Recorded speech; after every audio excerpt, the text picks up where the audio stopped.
Now, have you ever felt so hungry you said you'd eat rocks? Well, be careful the next time, unless you really mean it. River rocks with condiments and spices are now a trending dish in Asia. Videos of chefs making stir-fried sudio, which is the name of the dish, are a hit on social media.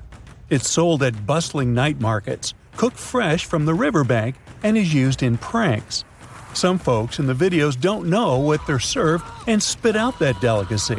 A portion of it costs slightly over $2, but some people believe it's expensive as the ingredients can technically be reused.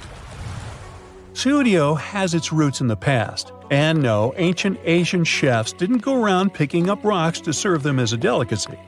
This tradition isn't about eating rocks, it's about using them to jazz up your soup game. And these aren't just any old rocks lying around. We're talking about those little ones you can find in freshwater streams and rivers full of fish. Centuries ago, when there were no to-go snacks or preservatives to keep food fresh for long, it was a real problem for people who had to move around a lot in boats, especially in the summer. Once they ran out of animals and vegetables, they had to get creative to make sure they had something to eat. They say sudio originated in a landlocked province, where sailors would embark on journeys that stretched for weeks and months down the river and were stranded without supplies. So, when fish wasn't on the menu, these savvy people turned to rocks and pebbles for a flavor boost. The rocks, after chilling in the company of fish, oysters, clams, and all things underwater, absorbed the taste of these delicious river inhabitants. Once they ended up in the cooking pot, they didn't transform into some muddy mess like you would think, but unleashed a burst of fishy goodness. Once motorized vessels came into the province and it became more economically developed, the dish lost its popularity. Hey, but now the world's hardest dish is back, and it seems to leave no one who tries it indifferent. Some say it's the perfect snack for fitness fans, as it has 0 calories but comes with so many flavors. Others believe it's not hygienic, since you can throw the rocks back in the water and then take them out and cook them again. Whatever the case, the preparation process for this dish is quite a show. Ideally, you need to get fresh rocks for it right out of the river. If they stay out too long, they lose all the flavor. So these fresh rocks are fried in lard or animal or plant fat, and the flavor spreads to the oil as well. Then, cooks add garlic, ginger, chilies, shallots, onions, peppers, and whatever spices they might choose. The more veggies you add, the more it reminds you of a warm winter soup. Then the cooks top it off with some salt, black pepper, and chili flakes, and looky here, it's all done. Looks quite simple, so some TikTokers have already tried it at home before the whole craze about the dish. Now, one important note, if you want to try sudio, don't ever chew on the rocks. Slurp upon them, take the most of them, and then throw them away one by one. You can keep them as souvenirs or leave them on the plate. Once you're done with all the rocks, just eat what you have left on the plate as you would eat any other soup. The rocks should leave a distinctive fishy flavor even once they're out. If you aren't ready to have rocks for lunch just yet, how about olive oil coffee for breakfast? This trending drink was made popular by Starbucks and is easy to recreate at home.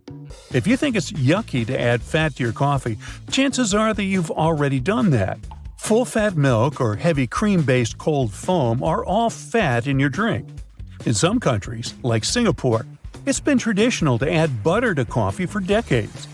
Fans of this drink claim that the caffeine absorbs all the fats in the butter, so it gets into your system slower, and this coffee keeps you energized for longer.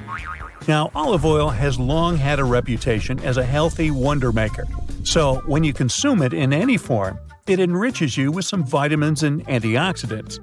If you're worried that your drink will taste more like olive oil than coffee, opt for the dark roast. It has a more intense chocolatey flavor. Now, if you aren't a coffee drinker, maybe I can interest you in a glass of Pilk. The mix of Pepsi and milk became famous in the U.S. after Lindsay Lohan presented the concept to the world in Pepsi's holiday season ad campaign. The internet couldn't leave this idea hanging, so people started trying it on TikTok and shared their reactions. In the ad, Pepsi is added to a glass of milk in it. In real life, users prefer to pour Pepsi with a handful of ice first and then spice it up with different kinds of milk, like oat and soy. Those who tried it agree that it's not bad, and some people say it's just like Pepsi, maybe a bit creamier. Are you hungry for a cookie by now? And not just any cookie, the Japanese wasp cookie. They're rice crackers with a smattering of wasps in every bite. This snack was invented by a local wasp fan club and cracker baker. Only the bad guys of the wasp world, digger wasps, are used for this peculiar snack. These wasps paralyze other insects to take them to their youngsters and feed them with that prey.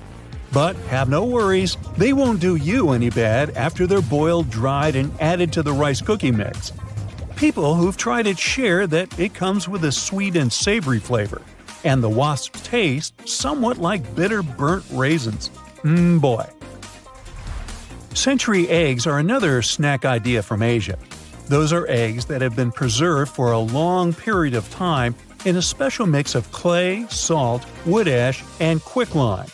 Over time, the outer egg white becomes dark brown or black and gelatinous, and the inner egg yolk turns dark green. Now, those aren't the most attractive-looking colors, but the egg has a rich flavor and is safe to eat. There are no bacteria or mold inside. The eggs usually come as an appetizer with soy sauce. They can be duck, quail, or chicken, and also go under the names of thousand-year eggs, millennium, or skin eggs. They're served as a delicacy for at least several centuries. Legend has it that there was a man who wanted to surprise the lady he liked with duck eggs he left outside for her. She hadn't found them in months, and it looks like when she did, they tasted better than ever. You first. If you ever find yourself in a market in South Korea and feel the smell of seafood with no actual seafood in sight, it must be the Beyondiji stand. It looks like coffee beans, but it's a type of insect, silkworm pupa. You can find it pretty much anywhere, from streets to grocery stores all across the country. It's normally boiled or steamed and tastes savory and a bit fishy. The snack has a crunchy outer shell, and the inside is juicy. There's a more popular salted and spiced version, although some vendors add sugar to it to create a candied version. Silkworms have played an important role in the local culture for centuries for their more obvious silk-making talents. Then, someone had the smart idea to also use them as an available source of protein for people in need. They say not everyone falls in love with it from the first bite, but you can slowly get used to it. Now it's mostly enjoyed by the older generations. You're heading to a supermarket to get a few small items. The self-service checkout is way faster than waiting for people to unload their huge shopping carts. Analyzing now. But this loud voice from a machine, commanding over and over again, spoils all the appetite. Analyzing now. I have some good news for you. You can turn it off. Take a closer look at the screen. You'll probably see a volume button at the bottom. Use your finger to mute the annoying polite voice once and for all. Not all machines have this hidden option though, but it's definitely worth checking out. Usually, a sunflower oil bottle has this weird inner cap. Most people remove the entire top layer and throw it away. But there's actually a better way to use it. Turn the removed element inside down and put it into the bottleneck. It will make a great dispenser, and you'll never spill more oil than you wanted in your salad. Planning a picnic with your friends in the wild? Forget about the classic picnic basket. We got it all wrong. It's not a basket, but a bucket. Yep, it's way better to put your picnic stuff into several buckets. This will help evenly distribute the weight among all guests. And when you find a nice spot for your picnic and get all the stuff out, turn the buckets over and use them as stools. When the food is over, put the buckets into each other to save space on the way back home.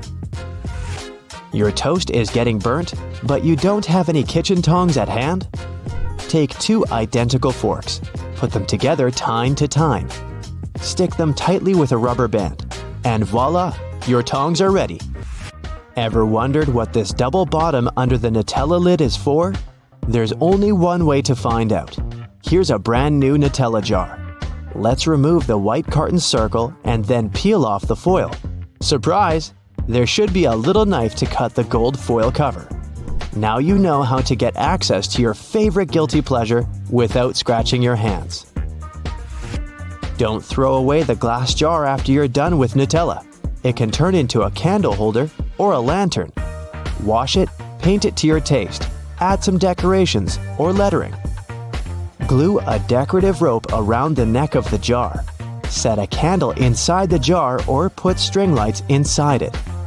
No one will ever guess that it used to be a Nutella jar. It'll be our secret. Have you ever wondered why Ritz crackers have ridges? You can use them as a safe knife for cheese and similar soft products like cucumber, ham, and so on. Just roll the cracker as if it were a tiny pizza cutter and press. Now all the ingredients fit on your cracker perfectly. Enjoy your snack.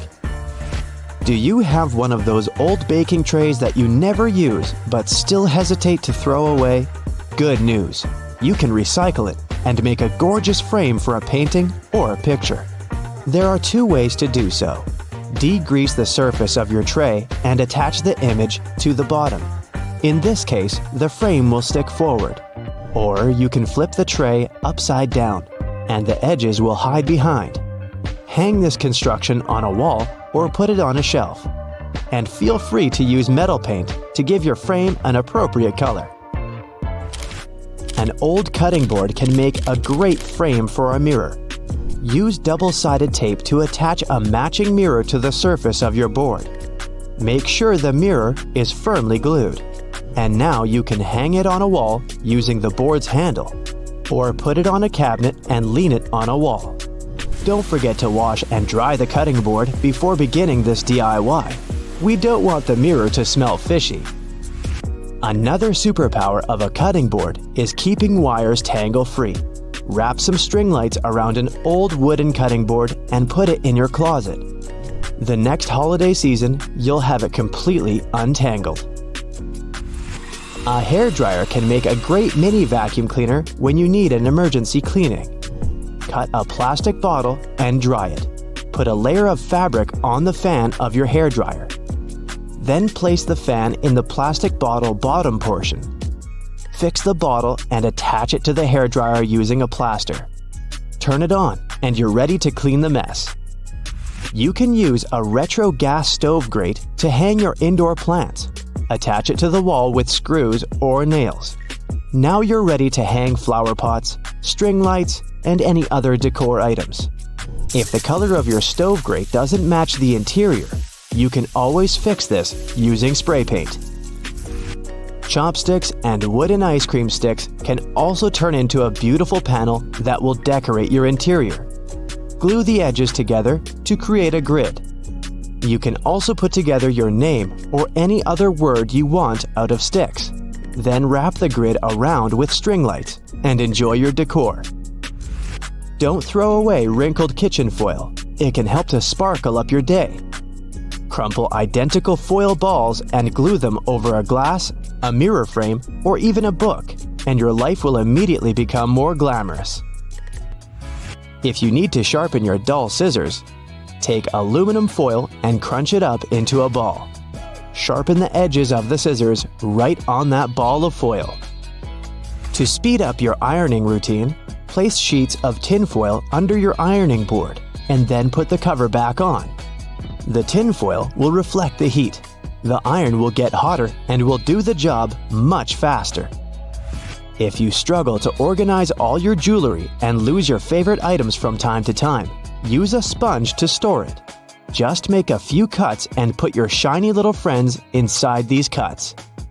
They will sit firmly in the sponge and won't fall out or mix. You can also use a sponge to create an organizer for your jewelry.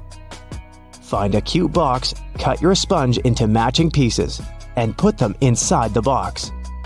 Use glue or tape to attach the sponge to the box, and enjoy your new jewelry casket. You can easily make chocolate-filled strawberries at home. take a plastic syringe, fill it with chocolate paste, remove the leaves from a strawberry, and stick the syringe into the hole from which the sprig usually sticks out. Squeeze chocolate into the berry, and it's ready. You can use the same technique when you bake eclairs, apples, or want to leave a chocolate note on a pancake to surprise your significant other in the morning. Wooden pants hangers with metal clips can be handy when it comes to hanging curtains or a backdrop for your photo shoot. If you need to hang curtains but don't have any special hooks, attach several plants hangers along the entire length of the curtains, and then hang this construction on a ledge. An old metal tea jar serves as a mini shelf for small things in your kitchen. Apply double-sided tape to the jar and stick it to the top corner of your cabinet. If you're struggling with opening a container or a jar, don't exert yourself too much. Just run the lid under hot water for half a minute and then dry it for a better grip and see how it magically opens. If you're following a recipe that calls for both garlic and onions, add onions first. When you see they're almost translucent, that's the perfect moment to add garlic. Garlic will cook faster than onions, so if you put both of these products in a pan at the same time, the garlic will burn and your meal won't taste as good. You're a fan of avocados? Here's how you can easily check if one is ripe or not. Just take a look at its tail. If you can pull it out without any difficulties, the avocado is good to eat. If you can't do it easily, better leave it for a couple of days since it's not ripe yet. Here's how you can tell if an egg is fresh or not. Break it and check the yolk. If you can see that it has a clear circle of white surrounding it and is located in the middle, you have a fresh egg. The yolk is supposed to be voluminous too. If it's flat, it's better not to eat the egg. If you see that the white part doesn't have clear borders and your egg spreads around, the chances are it's spoiled. To tell the quality of your eggs, put a raw one while it's still in the shell into a bowl of water. If the egg remains on the bottom, you're good to go. If one of its sides comes closer to the water surface, your egg is not fresh, but you can still eat it. But if it floats, it's not fresh enough to consume. Brushing your teeth in the morning and before you go to bed doesn't have to be the same process. It's important to brush your teeth in the morning, but more so that you have fresh breath. But in the evening, you should brush your teeth more thoroughly because that's how you can prevent bacteria from breeding and protect your gums and teeth. Speaking of bad breath, want to know a good trick to fight it in no time? Cucumber slices. If you don't have a mint within reach, simply eat a slice of cucumber to fix this problem. When you buy natural peanut butter, store it upside down. That way, it won't separate into solids and oils as much. And you'll bring the oils to the top, which is why the peanut butter will be easier to mix.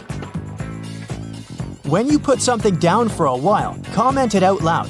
For example, I've put my phone on the floor right next to my bed. When you do this, you engage multiple parts of your brain, including the language centers, and create a more vivid memory. That way, you'll be less likely to forget about it. You can do the same when you, for example, blow out a candle, unplug your hair straightener, turn off your stove burners, or take your keys, wallet, and other stuff when you leave the house.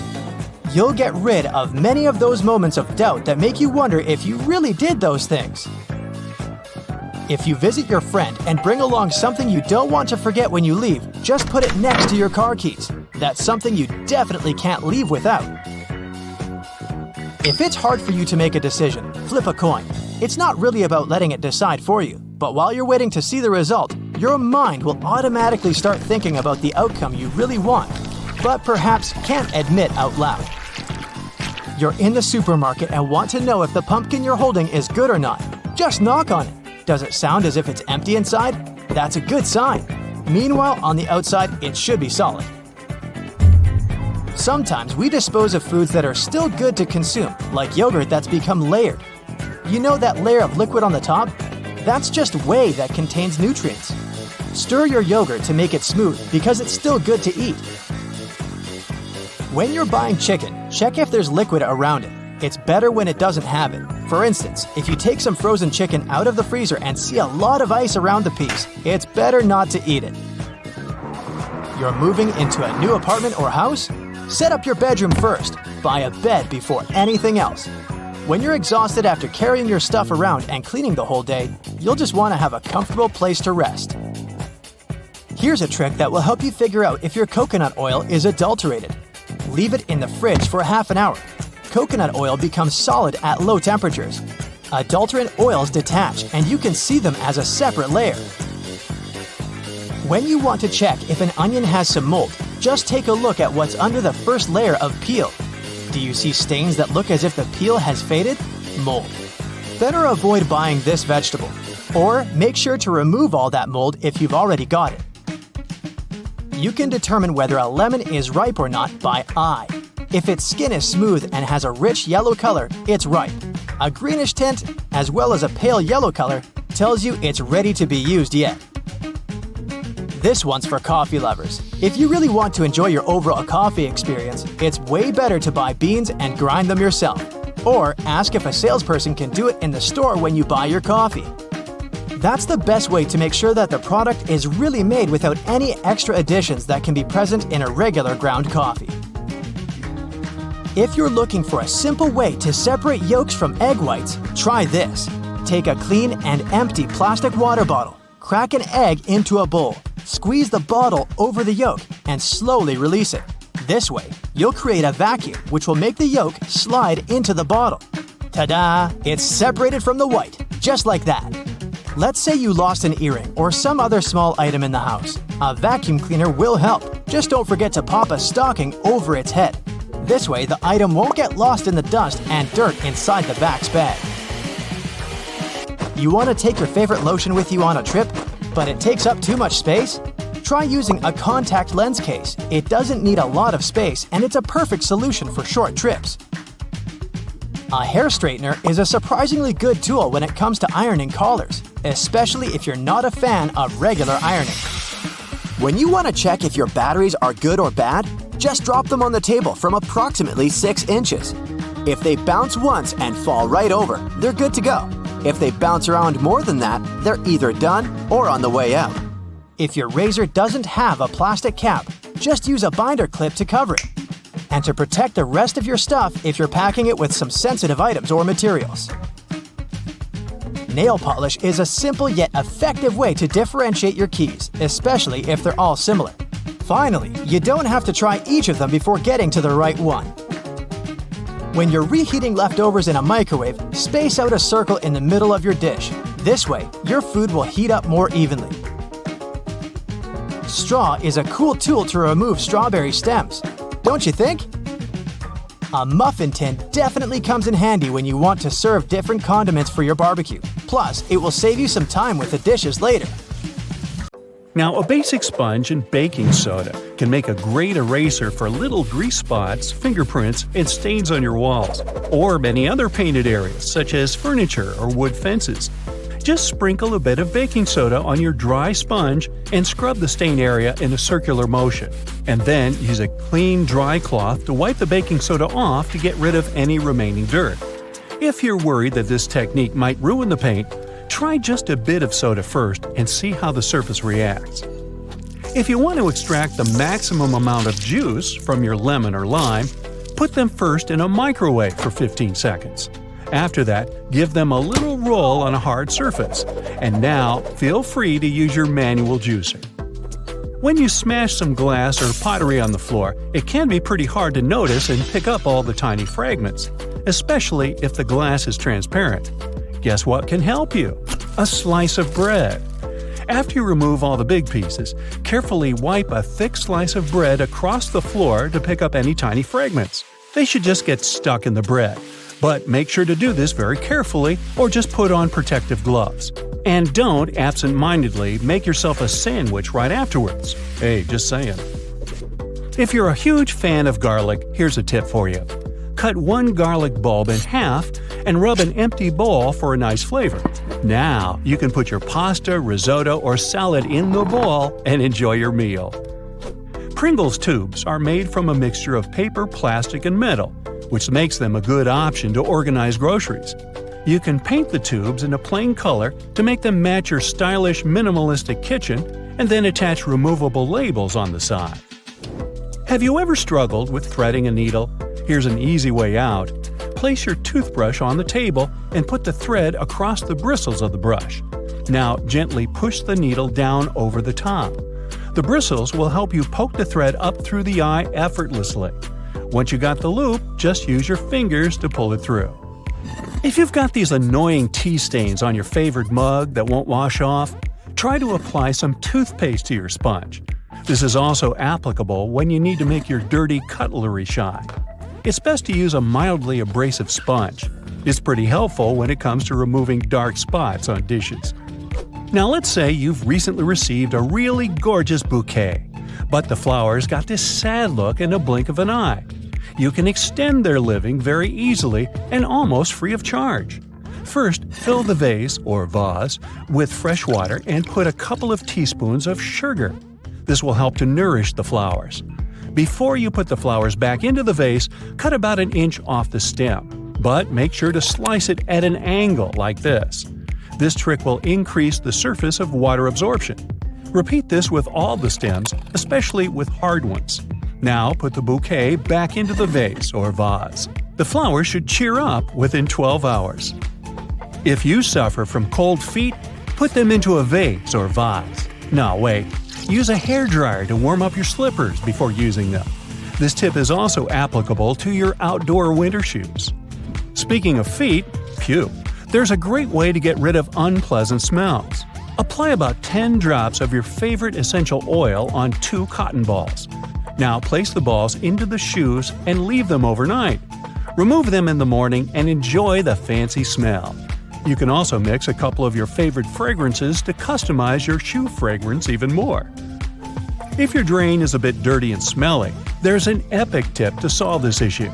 Put down a couple of spoonfuls of baking soda and pour down a little vinegar. And now step back and enjoy the show. It will foam up and help loosen any dirt. We've all tried to light a match outdoors in windy weather and failed. Well, we've been doing it all wrong. There's an easy way to prepare a matchstick in advance using a sharp knife. Carefully carve back the 4 corners just behind the head of the matchstick. Then repeat the same technique one more time so it looks like this. These 8 little splinters will help create a stronger wind-resistant flame. If you have a small wardrobe with limited space for hanging new clothes, remove some metal pull tabs from the tops of old drinking cans. They can make the perfect holding loops for fixing the second hanger. Just put the ring over the hook. This is how you can double and even triple the storage space on one hanging rail. If you need to make an emergency candle, you can use one very common item from your fridge. Have you guessed what it is? Butter. Cut off a piece of chilled butter and place it on a heat-proof dish. Poke a hole straight down through the center using a toothpick or a wooden stick. Now we need a wick. You can use a common cotton string or twine.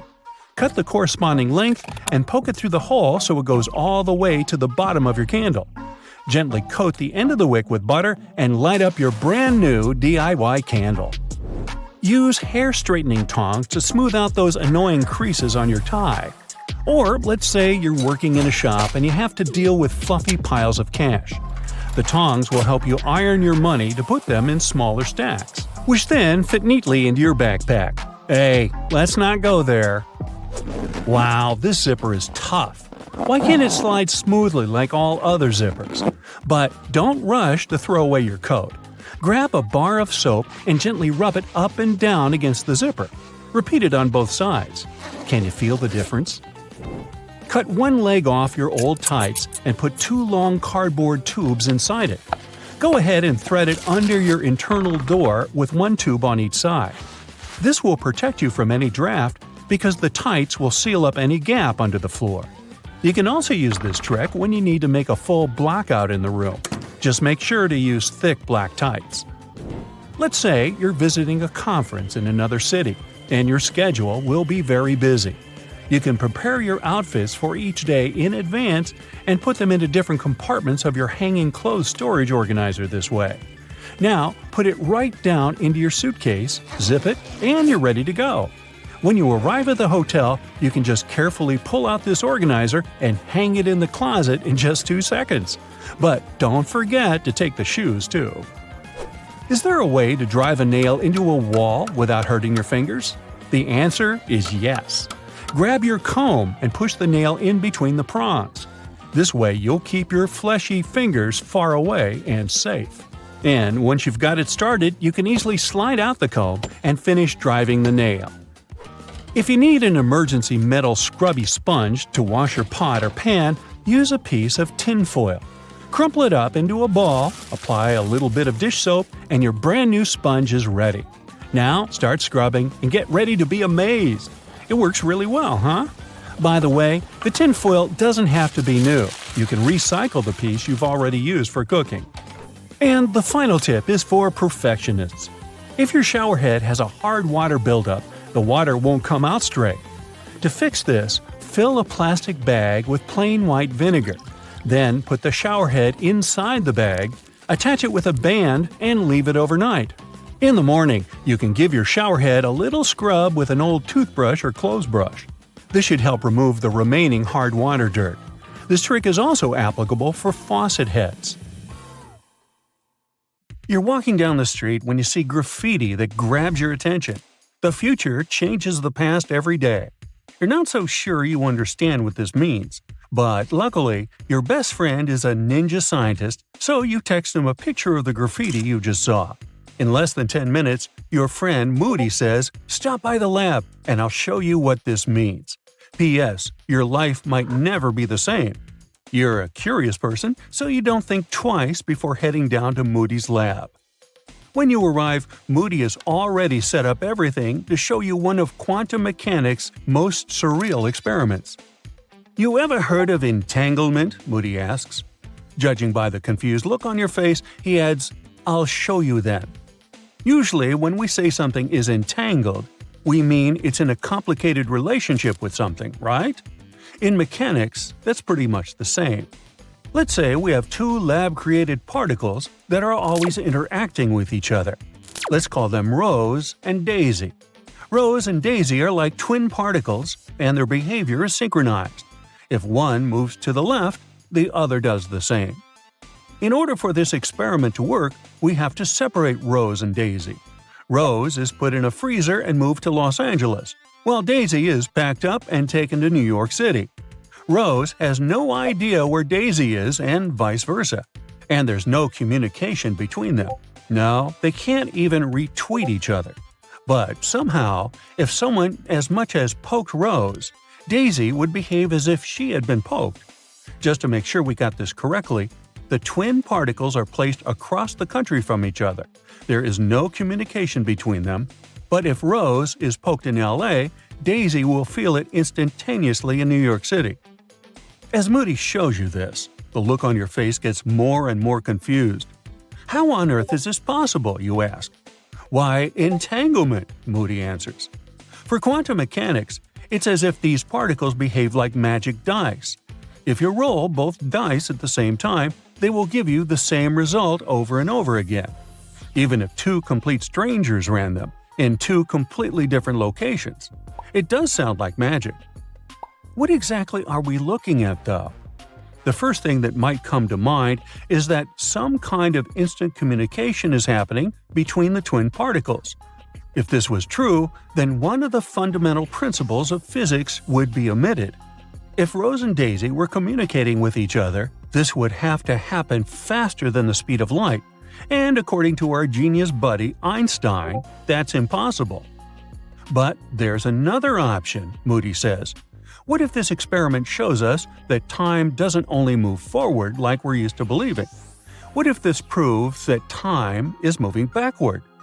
The idea is that Rose and Daisy would be entangled to the point where, when someone pokes them in the present, the reaction happens due to time travel. It travels back to the time before Rose and Daisy were separated. They exchange information, and then the new effects travel back to the present, when the action of poking is happening. In this case, time is more or less like a cubist painting. It wouldn't be linear, organized in the order we grew up with. That is, past, present, and then future. Here, time would be like a two-headed arrow, pointing both toward the future and toward the past. Wow, okay, this sure is a shocker. But what does this mean for us humans? Does entanglement work for us too? Or is it only possible at a microscopic level? Let's see. Maybe you've heard of the butterfly effect before. There's even a Hollywood movie with the same title that talks about this phenomenon. The butterfly effect talks about how even tiny actions and changes can have enormous consequences throughout time.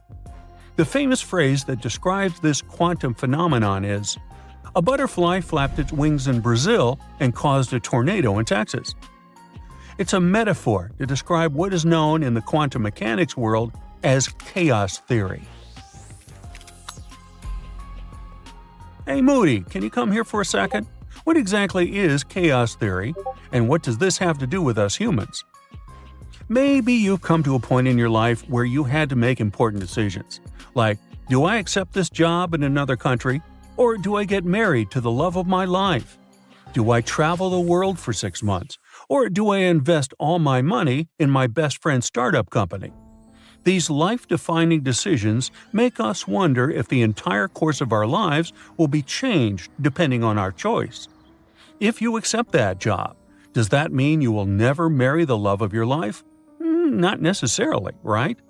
For a long time, scientists have debated whether there is such a thing as fate or determinism, or if life is essentially chaotic and unpredictable.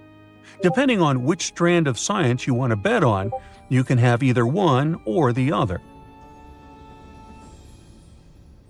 The butterfly effect, or chaos theory, says that if you change even minimally the first conditions of a situation, the outcomes will be unpredictable and chaotic. So if you were driving down the same road you take to go to work, but you decide to make a left instead of a right, an infinite number of situations may await you. Chaos theory would say that fate or determinism doesn't exist. So, on a human level, that means that the life you would have if you chose to travel the world for 6 months is completely different from the life you would have if you married your childhood sweetheart. A great way to understand chaos theory is the weather.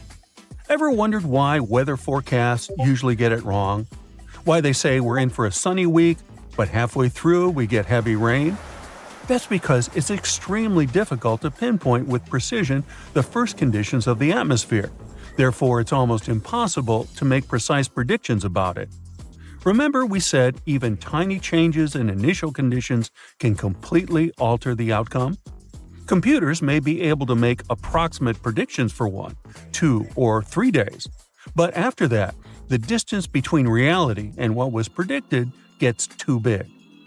But scientists have also played with the idea that life is fated or determined.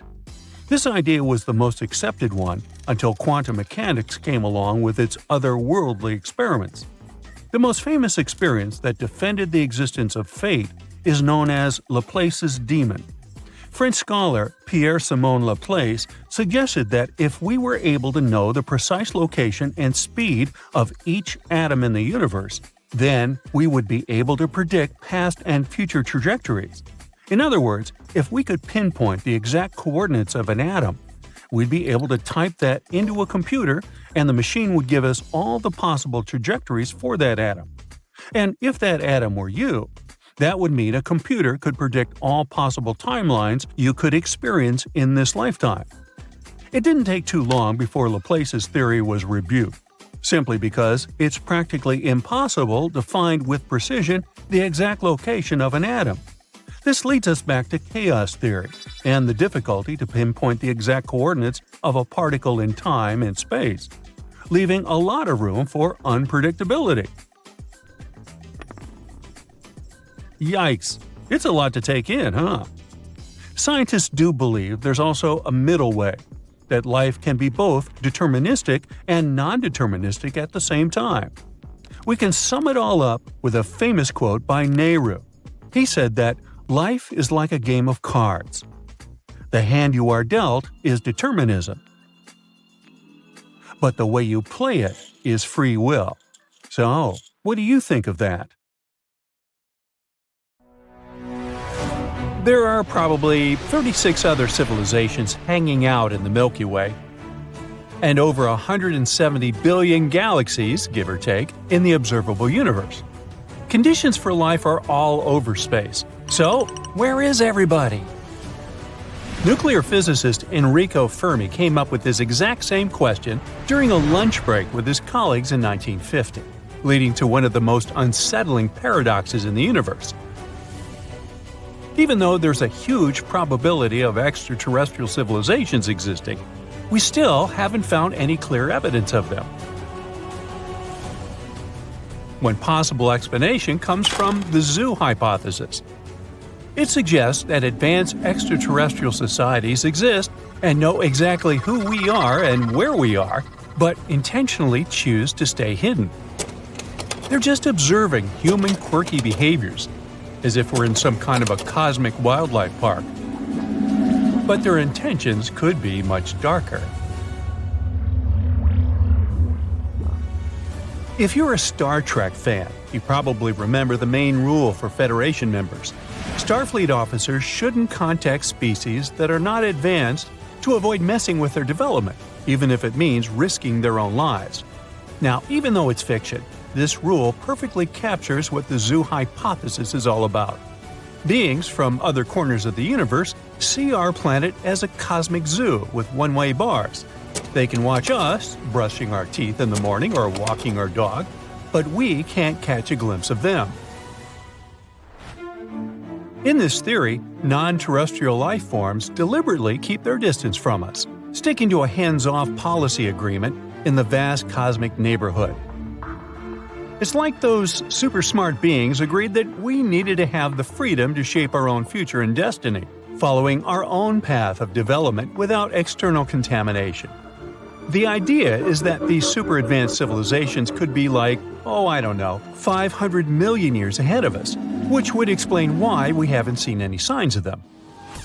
And maybe it's better this way, as humans could eventually be destroyed or even assimilated by this new cosmic power, Independence Day style. As much as things like going to an art museum might be interesting to us, extraterrestrials probably wouldn't be too thrilled watching us stare at the Mona Lisa painting for hours. Interplanetary cultures might be more into buying tickets to quietly observe how we're developing new technologies, such as ultra-modern satellites. According to the zoo theory, they can't reach out to us until we hit a certain level of development, so improving our technology and wisdom could be the only way to show them that we're mature enough and don't need their spaceship parenting anymore. There are a couple of reasons why it's hard to buy into the zoo hypothesis.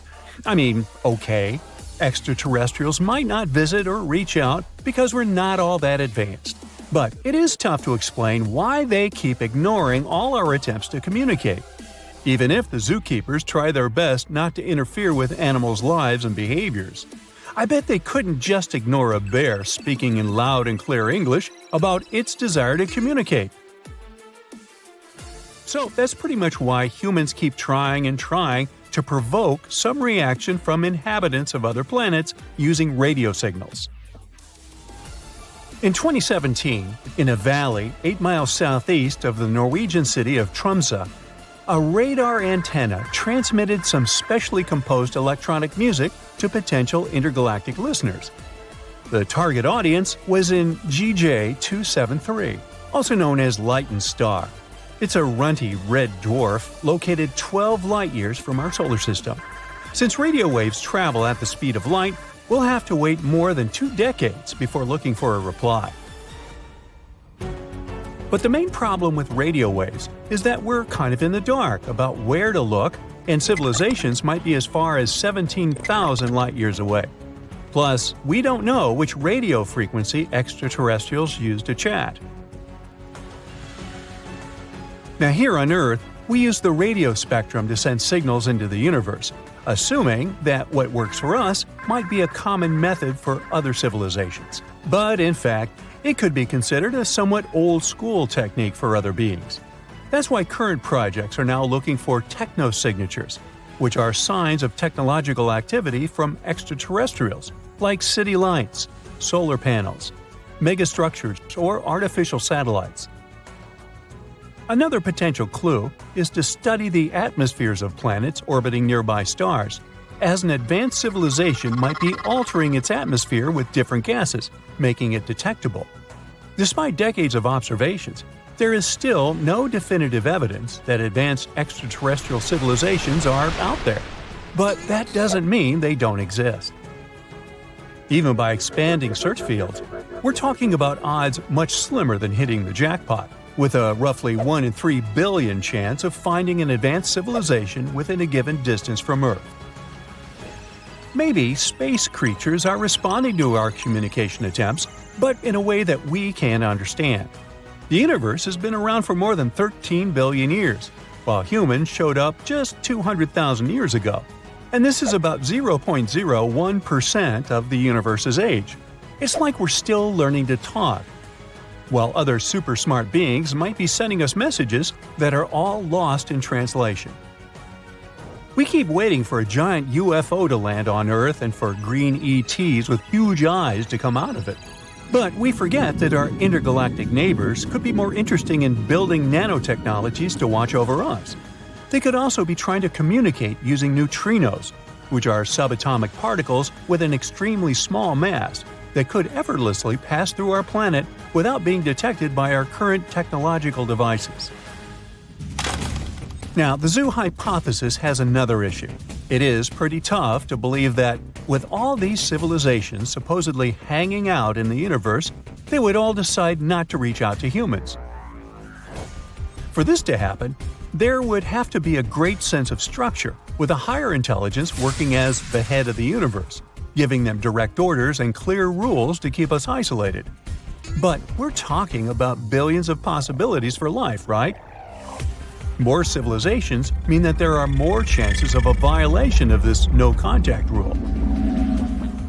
So, most likely, at least one independent planet would be just as desperate to find life in the universe as we are.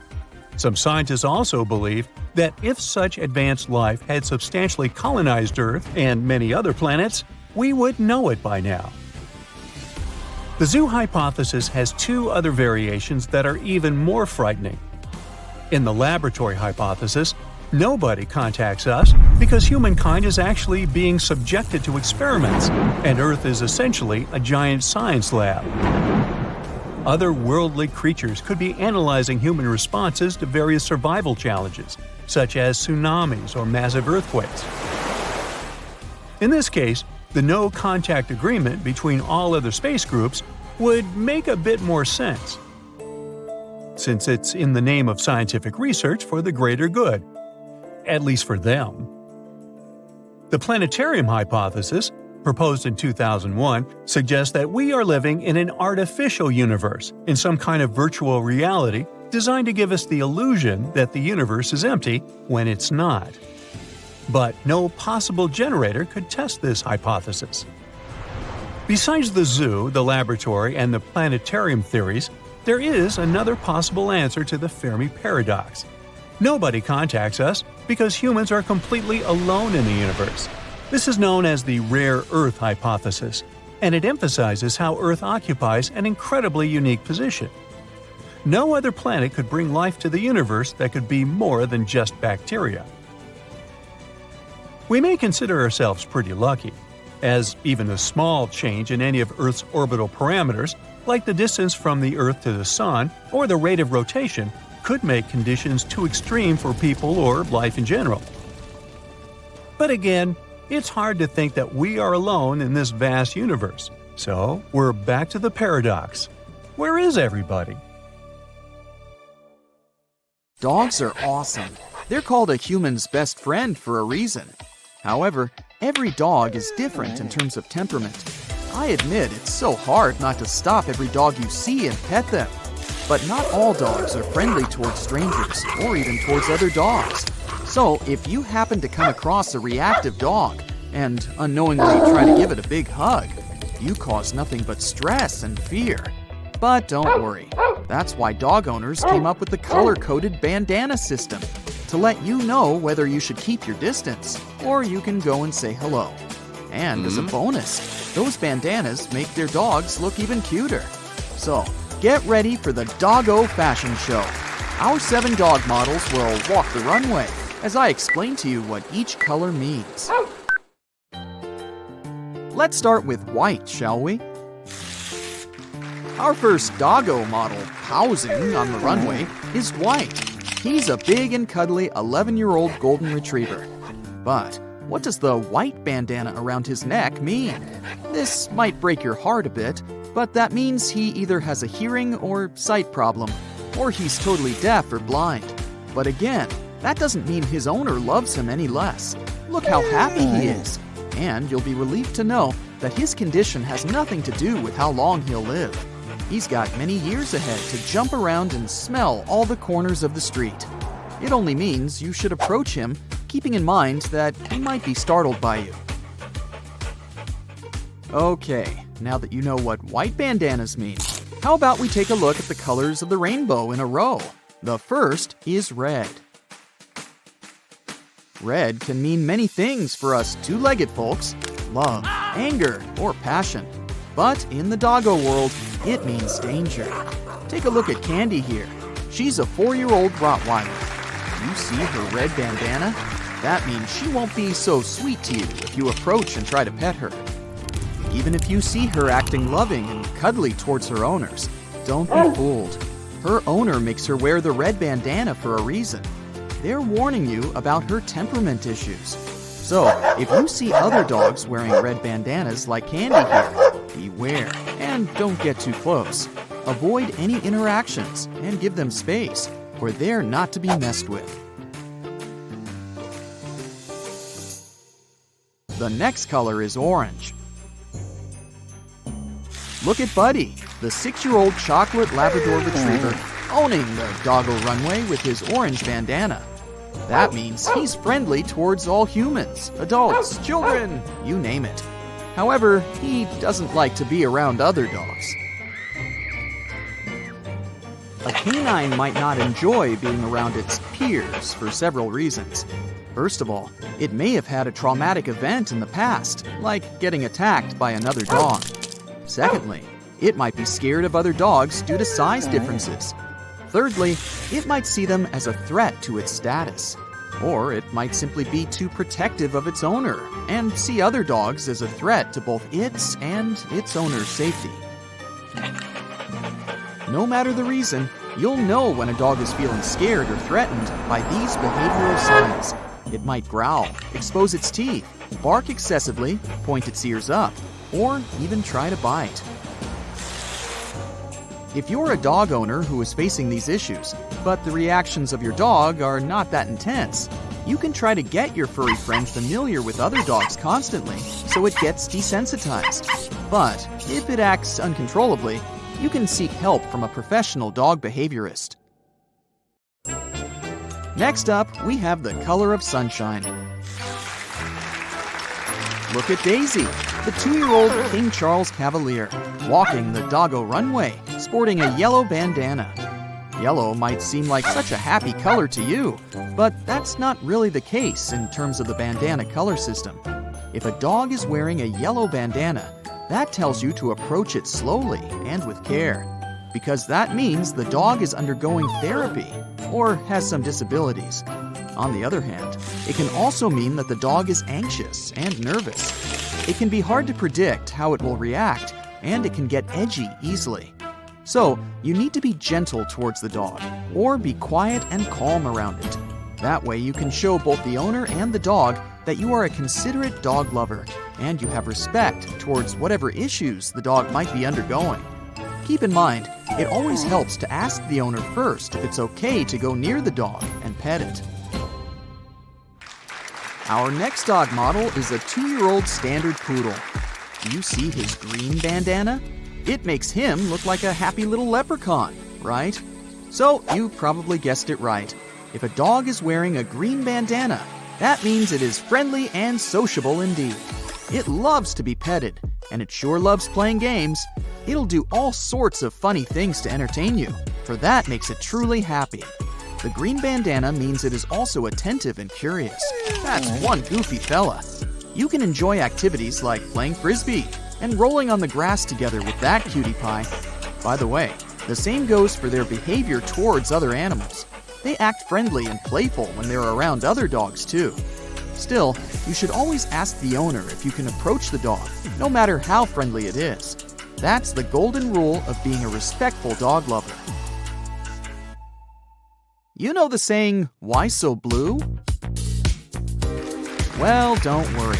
If you see a blue bandana around a dog's neck, that doesn't mean it's going through some sad phase or anything. Just look at how happy Milo, the 3-year-old husky, looks. His eyes certainly match his blue bandana. So, if a dog is wearing a blue bandana, that just means it is a working dog, or one in training. Unlike companion dogs, working dogs are trained professionally to assist people in special tasks.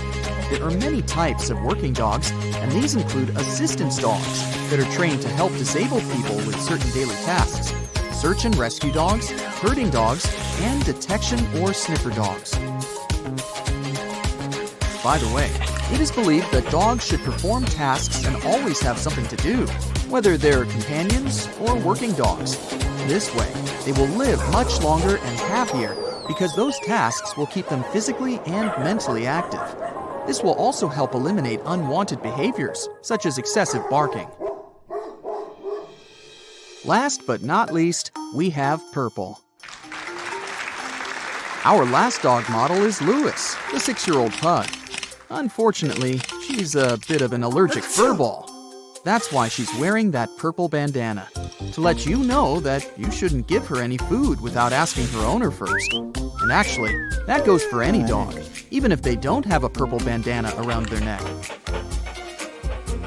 You see, some foods that are safe for humans can be quite harmful to dogs. The list of the top 10 most dangerous foods for dogs is as follows: avocados, grapes and raisins, garlic and onions, caffeinated drinks, macadamia nuts, cooked bones, salt, milk and other dairy products, artificial sweeteners, and candies and chocolate.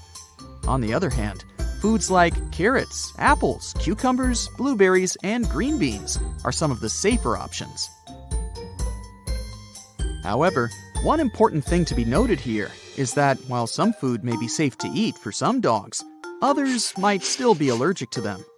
For example, chicken is usually considered to be a safe food, but it can trigger some skin problems in certain dogs. That's where the purple bandana comes in handy. So, if you see a dog wearing one, just don't feed it anything without consulting its owner. Keep in mind, regardless of what color the dog's bandana is, never assume a dog's reaction, and always make sure to ask the dog's human if it's okay to interact with it.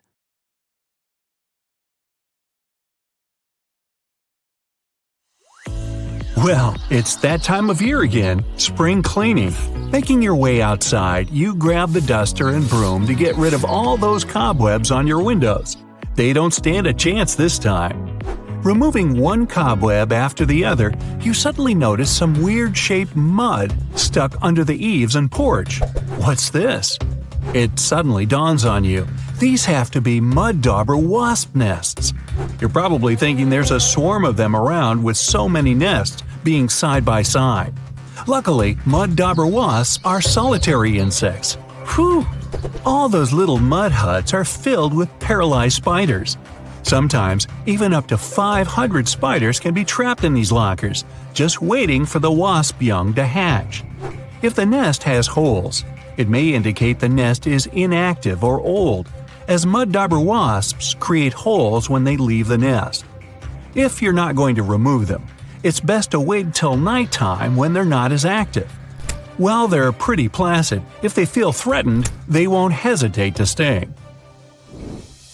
Looking like someone got halfway through building one insect and forgot what part came next, the mole cricket is one insect that really looks out of this world. With claws like a mole, a body of a cricket, and the head of a shrimp, this critter is like the platypus of the insect world. They're not venomous and will only bite if you trap them inside your hand. And if you really annoy it, it's got something else up its sleeve – the wings. They can spit a foul-smelling brown liquid from their body, just like a skunk. So just let them leave your home and there will be nothing to clean up. Rock pools are teeming with all sorts of plant and animal life. Sea creatures such as starfish, seagrass, hermit crabs, tiny fish, and all types of octopuses. If you come across this tiny blue-ringed octopus, it's best to leave it alone. It's flashing neon blue at you for a reason. This miniature octopus has a venomous bite that's 1,000 times stronger than cyanide, with no antidote available. Don't poke it with a stick or try to pick one up. It's not worth the trip to the hospital or the morgue. Snakes on land are scary, but sea snakes are on an entirely different level. Found in the Indian and Pacific Oceans, there are about 50 different species of sea snakes, and they're beautiful as much as they're dangerous. Luckily, they don't seem to worry about us too much. The Dubois sea snake is arguably the most venomous snake in the ocean, with the big sea snake not far behind. Their venom makes a cobra's bite seem like a walk in the park. The venom of both these snakes is extremely dangerous. Good thing for us that their venom can take hours to cause any symptoms in humans. If they can bite through your wetsuit, that is. Now, if this fly lands on your arm outside, you might just scream a little. Hey, I wouldn't blame you. The scorpion fly, as its name suggests, has a curved tail that looks just like a scorpion stinger. But you can breathe a sigh of relief. This is only used for mating. It also has a long beak-like head that's used to feed after stealing insects from spiders' webs. To find the perfect partner, they love to give the equivalent of a box of chocolates and flowers, except theirs is saliva. How romantic. If you happen to be in Africa, you might just miss this large bird if you're not paying attention. The shoebill will just casually stand still as you walk right on by. Growing up to 5 feet tall with an 8-foot wingspan, the shoebill sounds like an apex predator, though it's anything but. Known as one of the most slow-moving birds, almost statue-like, the shoebill just eats fish near the surface of the water without a care in the world. This bird isn't afraid of humans at all. While they won't naturally come over to talk about the weather, they'll allow us to get close enough for some photos. Now, if you hear a small squeaking sound while you're in the garden, it could be a mouse, a squirrel, or a rhinoceros beetle is letting you know that you are too close. They love to make a racket when bothered. With a giant scary horn on top of their head, they might seem like they're able to defend themselves with it, but that's not possible at all. That's only to move leaves and sticks out of their way, and to stop other males from coming into the female beetle's area. Not only have they got a horn on their head, but they've also got Herculean strength, able to lift 850 times their own weight. It's like you or me lifting 65 tons or 11 elephants. Hey, let's try it. Nah. Found mainly in China, the small tufted deer looks adorable with its tuft of hair. That is, until it turns around. Oh no, it's a vampire deer! Luckily, this animal doesn't want to taste your blood or wear a cape. Only males grow these during the mating season rather than antlers to fight over territories in female tufted deer. These fangs are more like elephant tusks than sharp teeth. Not only do they have fangs, but they're also known to bark like a dog and flee like a cat when they're scared. Red sky at night, sailor's delight. Red sky in the morning, sailor's warning. No one said anything about a red tide, though. The red tide is a toxic algal bloom that rises up from the seafloor after particularly bad storms. This algae looks a lot like spilled ketchup or rust in the water, but it's much worse for the life around it. Fish and marine life will try to escape once exposed to the toxic algae in their water. It's not particularly harmful to humans who are exposed to it, but if you eat seafood contaminated with its toxins, things can become a bit more serious. So, if the sea is red, just stay out of the water. Some spiders love to show off with bright colors to show they're dangerous. Not the Sydney funnel web spider of Australia. This glossy black spider doesn't need theatrics to prove it's tough. These bad-tempered crawlers cause serious alarm when they decide to bite us. It can shut down our entire nervous system in as little as 30 minutes. Making their web in any shelter, like old logs, shoes, or even garden gnomes, the funnel web spiders like to live close to our surroundings for easy food. When they get tired of an area, they just leave their web behind and wander off to find somewhere new. Perfect. Some say honey badgers don't care, and I think they might be right. When you're brave enough to take food away from a jaguar, lion, or hyena, hey, what do you got to fear? These tough relatives of the weasel aren't just ferocious, they're super smart. Known to even use tools to escape from enclosures. Objects like rakes, stones, and mud just become things to climb for freedom. Aside from their physical similarities to the skunk, the honey badger also boasts a dangerous gland in its tail containing a powerful stink machine. So they're tough, stinky, have extremely stretchy and strong skin, and to top it all off, they've got a strong immunity to scorpions and snakes. The best thing to do if you walk into a honey badger is to leave it alone. What chance do we have? Ever heard of the fungus strawberries and cream? No?